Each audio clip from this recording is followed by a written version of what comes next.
Welcome to V3 news. లక్ష్యం సమాజహితం. నేను Emilia. బులెటిన్లో ముందుగా హెడ్లైన్స్ చూద్దాం. భద్రాద్రి కొత్తగూడెం జిల్లాలో డిపో ఎదుట కుటుంబ సభ్యులతో కలిసి బైఠాయించిన ఆర్టీసీ కార్మికులు.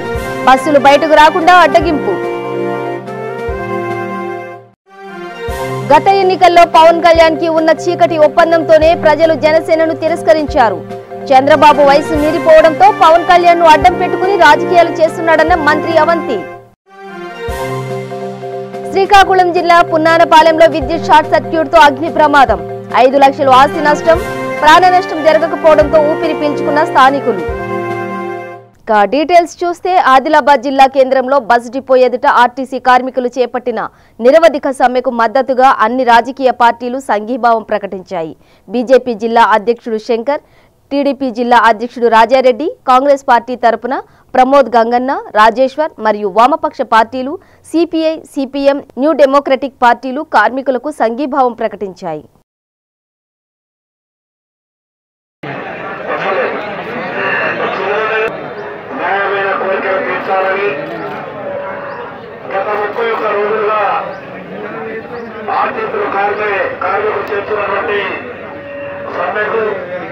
ఈరోజు అన్ని రాజకీయ పార్టీలు సంఘీభావం తెలిపి ప్రత్యక్షంగా దీక్షలు అవుతున్నారని ఈ సంఘీభావానికి ఇచ్చేసినటువంటి అన్ని రాజకీయ పక్షాల పార్టీ నాయకులకు, జేఏసీ నాయకులకు, పత్రికా మిత్రులకు, ఆర్టీసీ కార్మిక సోదరులందరికీ కూడా పేరు పేరుగా నా యొక్క నమస్కారాలు.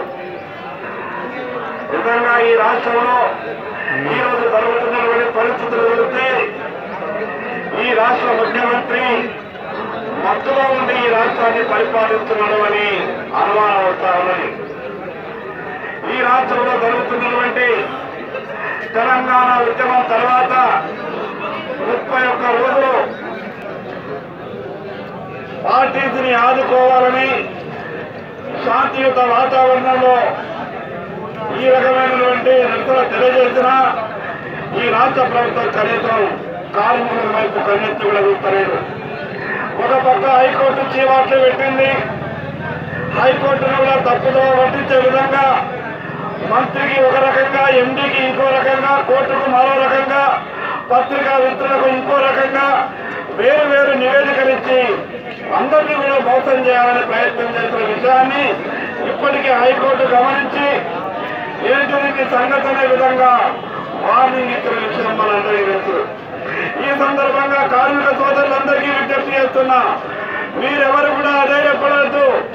ఈ ముఖ్యమంత్రి ఏదైతే డెడ్ లైన్ పెట్టిండో, ఈ ముఖ్యమంత్రికి రేపో ఎల్లుండో హైకోర్టు డెడ్ లైన్ పెడుతుందని ఈ సందర్భంగా మీకు తెలియజేస్తా ఉన్నా.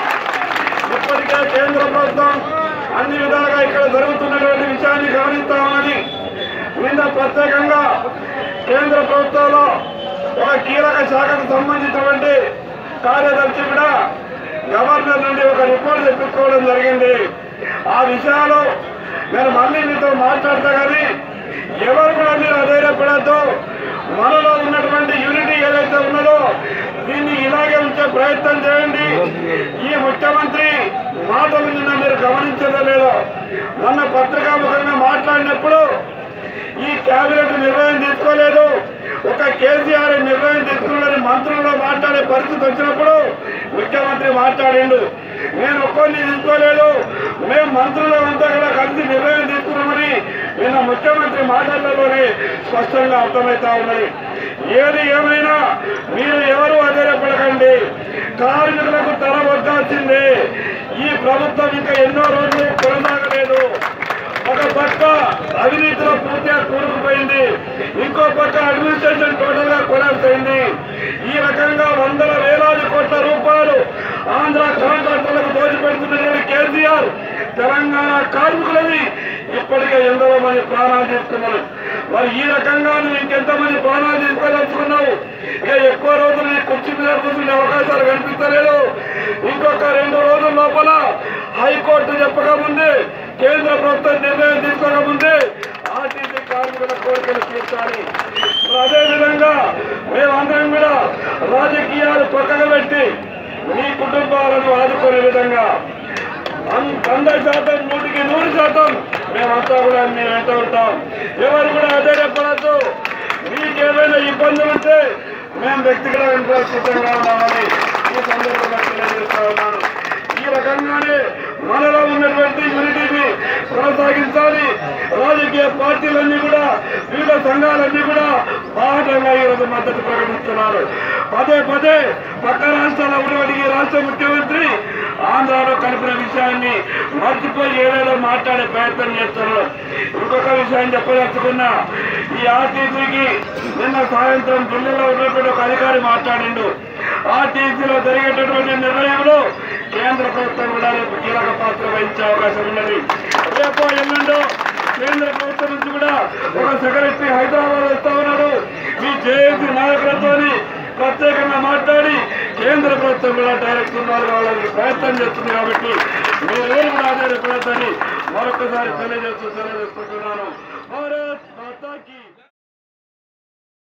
శ్రీకాకుళం జిల్లా రణస్థలం మండలం పున్నానపాలెంలో విద్యుత్ షార్ట్ సర్క్యూట్ కారణంగా అగ్ని ప్రమాదం సంభవించింది. ఇంట్లో ఉన్న గ్యాస్ సిలిండర్ బీభత్సంగా పేలడంతో గుడిసెలకు మంటలు వ్యాపించాయి. ఈ ప్రమాదంతో చుట్టుపక్కలకు మంటలు వ్యాపించడంతో 5 లక్షల ఆస్తి నష్టం వాటిల్లింది. అయితే ఎవ్వరికీ ఎటువంటి ప్రమాదం తలెత్తకపోవడంతో స్థానికులు ఊపిరి పీల్చుకున్నారు.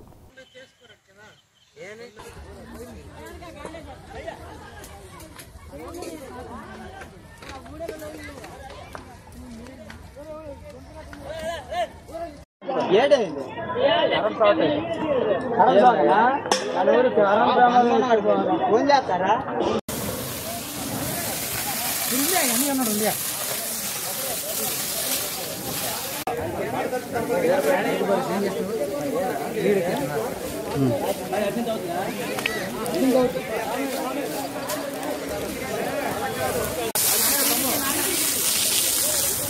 ఓకే, వాటర్ కొట్టకండి.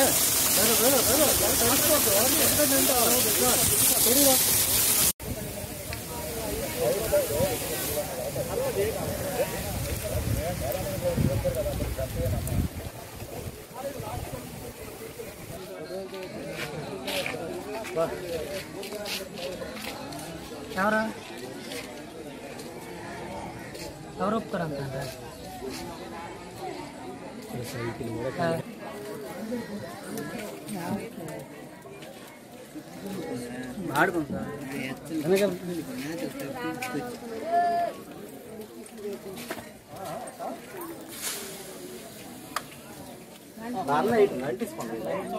అదే చేద్దాం కాదు సార్, పోయితే పీకేద్దాం, వైర్ పీకేద్దాం. వెనకాలండి మీరు. హలో, వెనకాలండి. పేపర్ మూస్తారు, కొంచెం తిప్పండి. ఇటు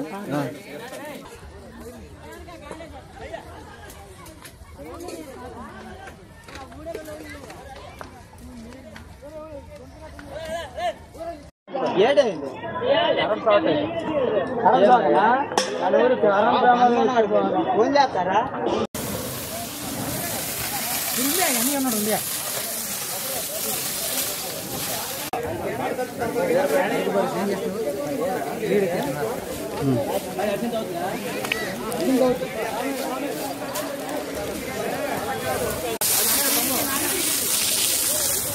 ఓకే, వాటర్ కొట్టకండి.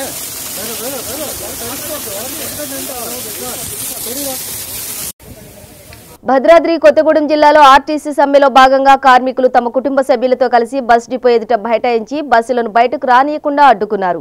ఈ సందర్భంగా ఆర్టీసీ జేఏసీ నాయకులు మాట్లాడుతూ తాము చేస్తున్న సమ్మెకు తాత్కాలిక సిబ్బంది కూడా సహకరించాలని విజ్ఞప్తి చేశారు. గత 30 రోజులుగా న్యాయబద్ధంగా శాంతియుతంగా సమ్మెలో పాల్గొంటున్నామని, ముఖ్యమంత్రి కేసీఆర్ మొండి వైఖరితో వ్యవహరిస్తున్నాడని, లోటు బడ్జెట్లో ఉందని చెప్పుకుంటున్న ఆంధ్రప్రదేశ్ ముఖ్యమంత్రి ఆర్టీసీని ప్రభుత్వంలో విలీనం చేస్తే ధనిక రాష్ట్రంగా చెప్పుకునే తెలంగాణ సీఎం ఎందుకు ఆర్టీసీని ప్రభుత్వంలో విలీనం చేయట్లేదో వివరించాలని డిమాండ్ చేశారు.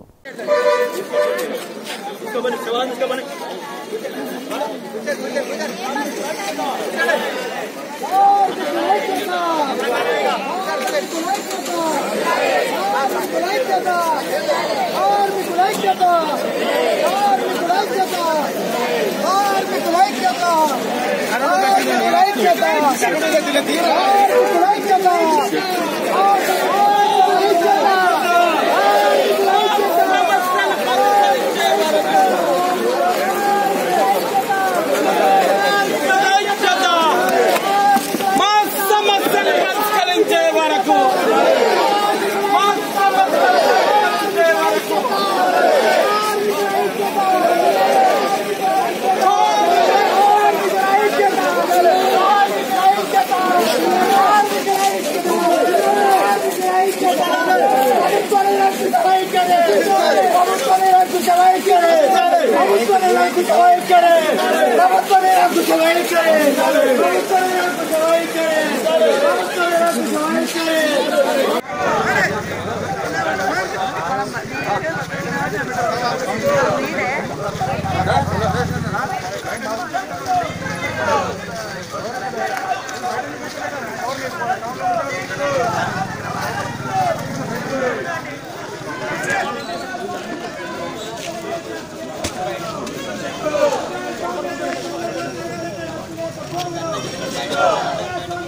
సార్ మీరు లోపల పెడితే ఫోటోలు తీసేవారు సార్. రాష్ట్రంలో గత 31 రోజుల నుండి తమ న్యాయమైన కోర్కెలను పరిష్కరించాలని ఆర్టీసీ కార్మికులు సమ్మె చేస్తున్న నేపథ్యంలో అఖిలపక్ష నేతలు సిపిఐ సీనియర్ నాయకులు కూనంనేని సాంబశివరావు నాయకులు హాజరై కార్మికులకు సంఘీభావం తెలియజేశారు. బ్రిడ్జి సెంటర్ నుండి డిపో వరకు అఖిలపక్ష నాయకులు బ్యానర్లతో ర్యాలీ నిర్వహించి బస్సులు తిరగకుండా డిపో ముందు బైఠాయించారు. ఈ సందర్భంగా కూనంనేని సాంబశివరావు మాట్లాడుతూ ఆర్టీసీ సమ్మె మొదలై 31 రోజు అయింది. అయినా కేసీఆర్ కి కనీసం కనికరం కూడా లేకుండా వ్యవహరిస్తున్న ధోరణి ఒక సినిమాలో విలన్ లాగా తయారయ్యాడని ఎద్దేవా చేశారు.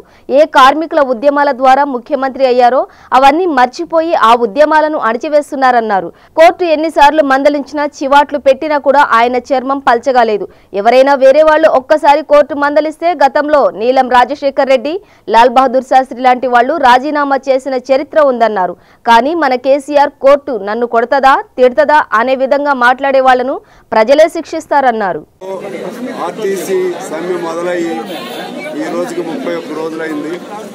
కేసీఆర్ గారికి కనీసం కనికరం లేకుండా కనీసం ఏ కార్మికుల ద్వారా ఆయన ముఖ్యమంత్రి అయ్యాడో, ఏ ఉద్యమాల ద్వారా ముఖ్యమంత్రి అయ్యాడో అవన్నీ మర్చిపోయి ఆ ఉద్యమాలని అణిచివేసేటువంటి ఒక సినిమాల్లో విలన్ లాగా ఆయన తయారయ్యాడు. కోర్టులు ఇన్నిసార్లు మందలించినా, ఇన్నిసార్లు చివాట్లు పెట్టినా కూడా ఆయన చర్మం పలచగా లేదు. ఎవరైనా వేరే వాళ్ళు ఒక్కసారి కోర్టు మందలిస్తేనే గతంలో నీలం రాజశేఖర రెడ్డి, లాల్ బహదూర్ శాస్త్రి లాంటి వాళ్ళు రాజీనామాలు చేసిన చరిత్ర ఉంది. కానీ కోర్టు నన్ను కొడుతుందా తిడుతుందా అని చెప్పి ఆ విధంగా భాష వాడే వాళ్ళని ప్రజలే శిక్షిస్తారు. కోర్టులు తన పని తాను చేసినా ప్రజలు అంతిమంగా తీర్పిస్తారు. ఈ ఉద్యమంలో మహిళలు చనిపోయినటువంటి ఉద్యమం బహుశా ఇదే. ఆ పేదవాళ్ళు, పేద మహిళలు, ఇళ్లల్లో ఉండే మహిళలు ఉద్యోగం కోసం, బ్రతుకు తెరువు కోసం ఉద్యోగాల్లో చేరితే నువ్వు ఇచ్చే స్టేట్మెంట్ల ద్వారా ఆ ఉద్యోగం కూడా పోయిద్ది. అంతకుముందు బయటకు వచ్చేవాళ్ళు కాదు. ఆర్టీసీలో మహిళలు వస్తున్నారంటే విచిత్రంగా చూసేవాళ్ళు. ఆ దశ నుంచి ఇవాళ ఉద్యోగాల్లోకి వస్తే అందరూ ఉద్యోగాలు తీసేస్తాను, లేదా 5వ తారీఖులో మళ్ళోసారి గడువిస్తున్నాను, మళ్ళోసారి 5వ తారీఖు గడువిస్తున్నాను, ఈ విధంగా చెప్పడం అనేది కేసీఆర్ గారు కరెక్ట్ కాదు.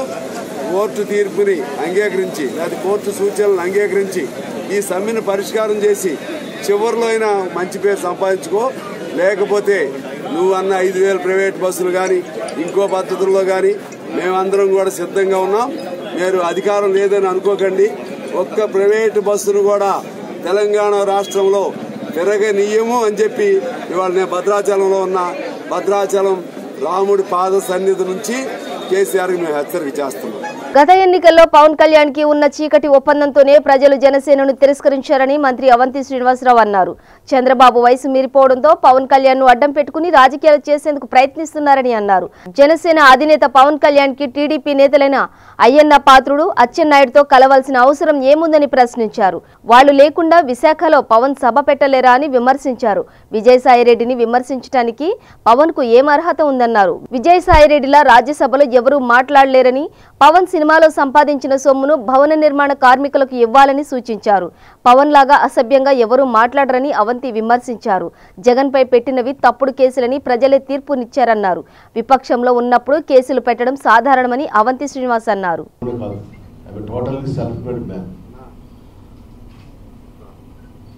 మరి ఒకటే అడుగుతాను, ఫస్ట్ క్వశ్చన్, ఆయన జనసేన పార్టీ ప్రశ్నించడానికి అని పెట్టాడు.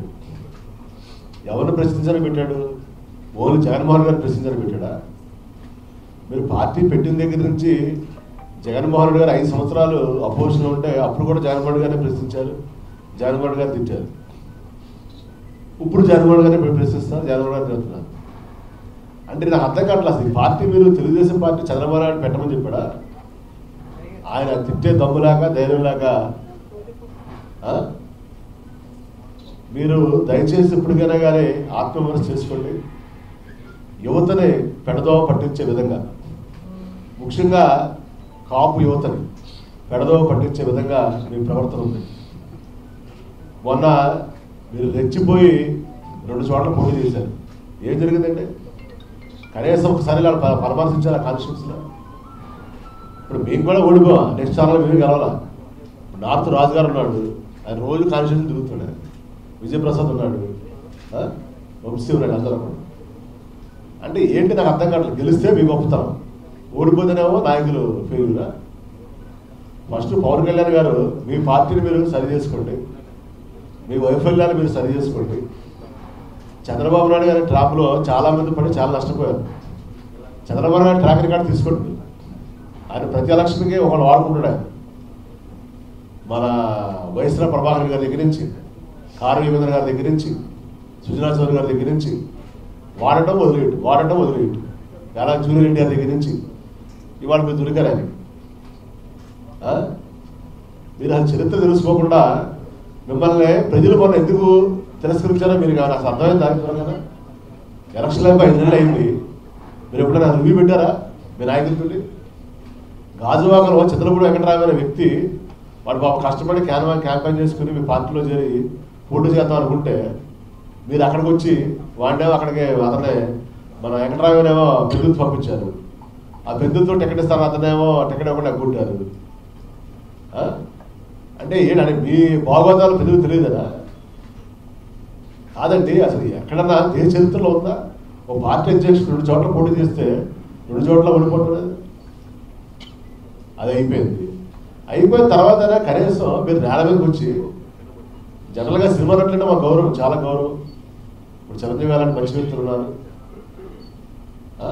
కానీ మీరు ఇంకా సినిమా భ్రమలో ఉండి ఏదో ఇంకా హీరో అనుకుంటున్నారు. మీరు నేను తాట తీస్తా, తోలు ఒలుస్తా, ఏంటి ఆ భాష ఏంటి అంటే మా చేత కాదు అనుకుంటారా? మా సంస్కారం ఉంది, మీరు అలా మాట్లాడలేదు. ఎవరు తాట తీస్తారంటే మీరు సినిమా హీరో అనుకుంటారండి. ఇది హీరో 10 మంది కొట్టేస్తారని అది చాలా పొరపాటు. పవన్ కళ్యాణ్ గారు మీరు కనీసం నిన్న మీ యొక్క అమాయకత్వం, అజ్ఞానం, అపరిపక్వత బయటపడింది. అసలు మీకు ఈ జిల్లాలో ఇసుక ఎక్కడికి వస్తే తెలుసా? మీకు విశాఖపట్నం జిల్లాకి, విశాఖపట్నం జిల్లాలో అసలు ఇసుక దొరకదు. ఇక్కడ ఇసుక రీచులన్నీ కూడా శ్రీకాకుళం జిల్లాలో ఉన్నాయి. గోదావరి నుంచి రావాలి. శ్రీకాకుళం జిల్లాలో నదులకు వరద వచ్చింది. గోదావరి జిల్లాలో మీకు తెలుసు గోదావరికి 5 సార్లు 6 సార్లు వరద వచ్చింది. కృష్ణాకి 7 సార్లు వరద వచ్చింది. అది తెలుసుకోకుండా సరే భవన నిర్మాణ కార్మికుల గురించి మాట్లాడారు. నిన్న మీ ఫ్రెండ్ చంద్రబాబు నాయుడే నిన్నగా మొన్న ఏమని ఇచ్చాడు? 10 మంది చనిపోయారని ఇచ్చాడు. నిన్నేమో మీరు 36 మంది చనిపోయారని ఇస్తున్నారు. అసలు నేను ఒకటి అడుగుతున్నాను, మీ ఉద్దేశం ఏంటి? మీరు తెలుగుదేశం పార్టీతో కలిసిపోవడం బాగా అబ్జెక్షన్ లేదు. చంద్రబాబు కూడా వయసు అయిపోయింది, అలా అబ్బాయి అలా పనికిరాడు, ఆయన పార్టీ ప్రెసిడెంట్ చేయమనంటే ఇద్దరు కలిసి జరిగిన చట్టపట్టాలు వేసుకుని బాగా అబ్జెక్షన్ లేదు. మొన్న మీరు ఓడిపోవడానికి పవన్ కళ్యాణ్ గారు చిన్న పిల్లలు చెప్తారు, తెలుగుదేశం పార్టీతో మీకు చీకటి ఒప్పందం ఉంది, లాలూచి ఉంది కాబట్టి ప్రజలు మమ్మల్ని తిరస్కరించారు. జగన్మోహన్ రెడ్డి గారికి 151 సీట్లు ఇచ్చారు. ఆ సీట్లు కూడా మామూలు మెజార్టీతో కొన్ని వేల మెజార్టీతో ఇచ్చారు. అయినా కూడా మీరు తెలుసుకోకుండా ఇంకా అమాయకత్వంగా నేను తెలుగుదేశం పార్టీ యొక్క ట్రాపులోనే ఉంటారంటే మీరు చేయగలిగేది ఏమీ లేదు. తుర్కపల్లి మండల కేంద్రంలోని మిషన్ భగీరథ కాలువలో పడి ప్రమాదవశాత్తు సురేష్ అనే వ్యక్తి మృతి చెందాడు. మృతుడు యాదాద్రి జిల్లా తుర్కపల్లి మండలంలోని తన బంధువు దశదిన కర్మకు విచ్చేసి స్నానం చేయడానికి కాళేశ్వరం ప్రాజెక్టు కాలువలోకి దిగి ప్రమాదవశాత్తు కాలువలో మునిగిపోయాడని, పక్కనే ఉన్న 4 వ్యక్తులు కాపాడడానికి ప్రయత్నించగా ఫలితం లేకపోవడంతో వెంటనే స్థానికులు పోలీసులకు సమాచారం అందించారని గ్రామస్తులు తెలిపారు. మృతదేహం కోసం గజయితగాళ్లతో గాలిస్తున్నారు.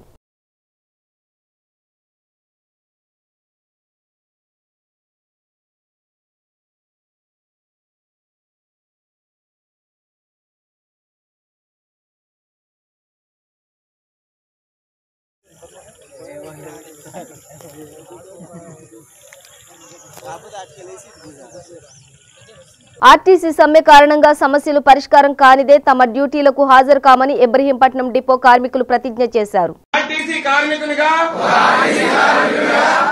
జేఏసీ పిలుపు మేరకు మన సమస్యలు పరిష్కారం అయ్యేంత వరకు నేను నా ఆత్మసాక్షిగా నా మాతృదేవత సాక్షిగా నేను నమ్ముకున్న దైవం సాక్షిగా జేఏసీ నాయకత్వము విధులకు హాజరు కమ్మని చెప్పేంత వరకు సమ్మెలోనే ఉంటానని నేను ప్రమాణం చేస్తున్నాను. ఇది నేను నమ్మిన దైవం సాక్షిగా నా ఉద్యోగం సాక్షిగా మనస్ఫూర్తిగా ప్రతిజ్ఞ చేస్తున్నాను. బేగంపేట్ మినిస్టర్ రోడ్లో మంత్రి తలసాని శ్రీనివాస్ యాదవ్ ఆధ్వర్యంలో ప్రజాప్రతినిధులు, స్వచ్ఛంద సంస్థలు, విద్యార్థులు, ప్రభుత్వ అధికారులతో కలిసి హరితహారం మొక్కలు నాటే కార్యక్రమం చేపట్టారు. దీనికి ముఖ్య అతిథిగా అటవీ శాఖ మంత్రి ఇంద్రకరణ్ రెడ్డి హాజరయ్యారు. తలసానితో కలిసి మొక్కలు నాటారు. ఇంద్రకరణ్ రెడ్డి మాట్లాడుతూ రాష్ట్రం సుభిక్షంగా పచ్చదనంతో ఉండాలంటే ప్రతి ఒక్కరూ మొక్కలు నాటి వాటిని పరిరక్షించే బాధ్యత తీసుకోవాలని ముఖ్యమంత్రి ఆదేశాలు. వాటిని మనం పాటించి భవిష్యత్ తరాలకు మంచి వాతావరణాన్ని అందిద్దామని తెలిపారు. ఈ హరితహారం కార్యక్రమంలో ఆకుల రూప, హేమలత, పలువురు అధికారులు, విద్యార్థులు, స్వచ్ఛంద సంస్థ సభ్యులు తదితరులు పాల్గొన్నారు.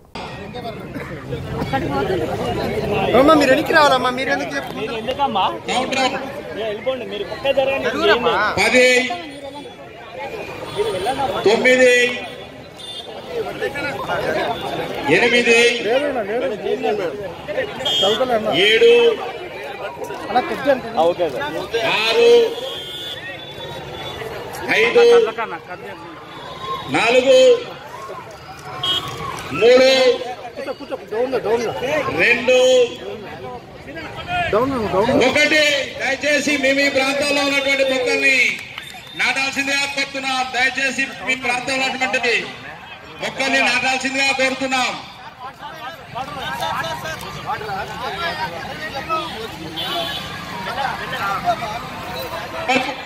కూడా మీ ప్రాంతాల్లో జరగకూడదండి. మీ ప్రాంతంలో ఉన్నటువంటి మరిగా ఈ యొక్క మొక్కను నాటాల్సిందిగా కోరుతున్నాం. దయచేసి ఇప్పుడే మన ముఖ్య అతిథి శ్రీ అన్నోల ఇంద్రకరణ్ రెడ్డి గారు మరియు ప్రీతం నాయకులు శ్రీ తలసాని శ్రీనివాస్ యాదవ్ గారు ఈ యొక్క మొక్కలు నాటే కార్యక్రమాన్ని ప్రారంభించారు. కాబట్టి మీ ప్రాంతాల్లో ఉన్నటువంటి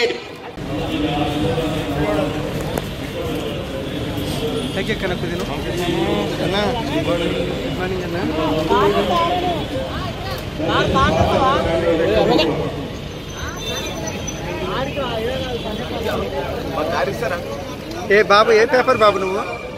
తలసాని దినపత్రిక.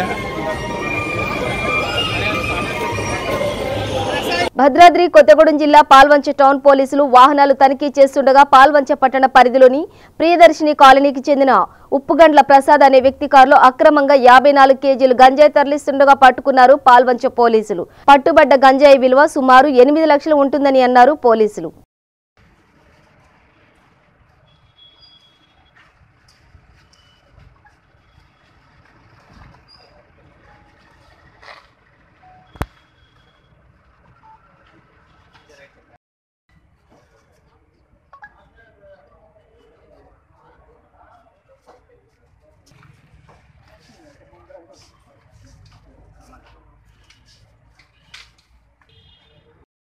టౌన్ ఎస్ఐ గారు తిరుపతి గారు సిబ్బంది యుక్తంగా నవభారత్ సెంటర్ దగ్గర వెహికల్ చెకింగ్ చేసే క్రమంలో వారికి వచ్చినటువంటి రిలయబుల్ ఇన్ఫర్మేషన్ మీద AP 10-4S 3642 షిఫ్ట్ డిజైర్ వాహనాన్ని ఆపి దాన్ని తనిఖీ చేయగా దానిలో సుమారు 54 కేజీల 845 గ్రాముల కాంట్రాబ్యాండ్ నార్కోటిక్ గాంజా దొరికింది. దానిని ఆ driver cum owner ఉప్పుగండ్ల Prasad Sanna Prabhakar 25 years cash by Kamma car owner driver. ఇతను పాల్వంచ ప్రియదర్శిని కాలనీకి చెందినవాడు. గత 2 సంవత్సరాల నుంచి ఇతని యొక్క ఇంట్రగేషన్లో లాస్ట్ 2 years నుంచి ఇతను సీనియర్ నుంచి కిలో 3,000 రూపాయలకి ఈ యొక్క గాంజాని అక్కడ కొని సుమారు 10,000 రూపాయల ప్రాఫిట్తో విజయవాడ అండ్ ఖమ్మం పరిసర ప్రాంతాల్లో అతను అమ్మేవాడు. అదే క్రమంలో 2 నెలల క్రితం ఖమ్మం రూరల్ మండలానికి చెందినటువంటి ఒక గాంజా సప్లైతో ఇతనికి పరిచయం ఏర్పడి మహారాష్ట్రకు చెందినటువంటి ఒక మీడియేటర్ ద్వారా ఇదే గంజాయిని అక్కడ 15,000 రూపాయలకి అమ్మి ఇతను ఎక్కువ మొత్తంలో డబ్బు సొమ్ము చేసుకుంటున్నాడు.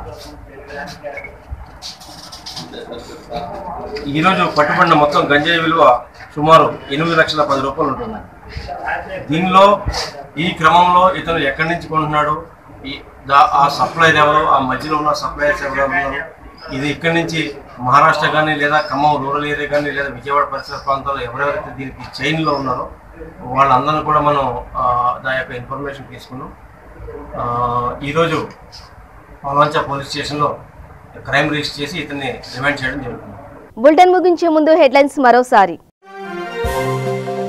భద్రాద్రి కొత్తగూడెం జిల్లాలో డిపో ఎదుట కుటుంబ సభ్యులతో కలిసి బైఠాయించిన ఆర్టీసీ కార్మికులు, బస్సులు బయటకు రాకుండా అడ్డగింపు. గత ఎన్నికల్లో పవన్ కళ్యాణ్ కి ఉన్న చీకటి ఒప్పందంతోనే ప్రజలు జనసేనను తిరస్కరించారు. చంద్రబాబు వయసు మీరిపోవడంతో పవన్ కళ్యాణ్ ను అడ్డం పెట్టుకుని రాజకీయాలు చేస్తున్నాడన్న మంత్రి అవంతి. శ్రీకాకుళం జిల్లా పున్నానపాలెంలో విద్యుత్ షార్ట్ సర్క్యూట్ తో అగ్ని ప్రమాదం, 5 లక్షలు ఆస్తి నష్టం, ప్రాణ నష్టం జరగకపోవడంతో ఊపిరి పీల్చుకున్న స్థానికులు. ఇవి బులెటిన్ విశేషాలు. చూస్తూనే ఉండండి V3 న్యూస్, లక్ష్యం సమాజహితం.